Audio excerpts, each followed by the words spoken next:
হযরত উবাদা বিন সাদিক রাহমাতুল্লাহি আলাইহি তিনি একবার আনাস রাদিয়াল্লাহু তাআলা আনহুর বাড়িতে দাওয়াত খাওয়ার জন্য যান।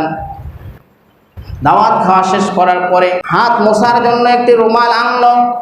হযরত আনাস রাদিয়াল্লাহু তাআলা আনহু দেখলেন ওই রুমালটা ময়লা হয়ে আছে। হযরত আনাস বললেন, এই রুমালটা যাও আগুন দিয়ে পরিষ্কার করে নিয়ে আসো। ঘরের মধ্যে পাঠায় দিলেন। কিছুক্ষণ পরে রুমালটা আনা হলো। হযরত উবাদা বিন সাদিক রাহমাতুল্লাহি আলাইহি তিনি রুমালটাতে হাত মুছলেন, আবার গরম গরম অনুভব করলেন।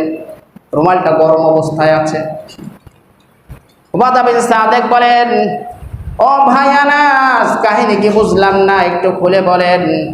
আমরা তো জানি পানি আর সাবান দিয়ে রুমাল কাপড়গুলো পরিষ্কার করে, আর আপনি আগুন দিয়ে পরিষ্কার করে আনার জন্য কথা বললেন কেন?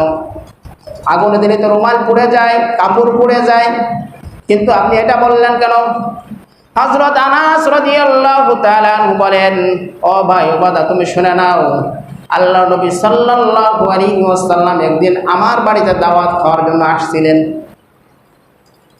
দাওয়াত খাওয়ার পরে হাত মোছার জন্য আমি এই রুমালটি দিয়েছিলাম। তিনি এই রুমাল দিয়ে হাত পরিষ্কার করেছিলেন, হাতের স্পর্শ দিয়েছিলেন। ওই দিন থেকে আমি এই রুমালটা আগুন দিয়ে পরিষ্কার করি, পানি দিয়ে সাবান দিয়ে পরিষ্কার করি না। যখনই আমি আগুনের মধ্যে দিয়ে দেই রুমালটা ময়লাগুলো পুড়ে পরিষ্কার হয়ে রুমালটি আর পড়ে না। বলেন সুবহানাল্লাহ।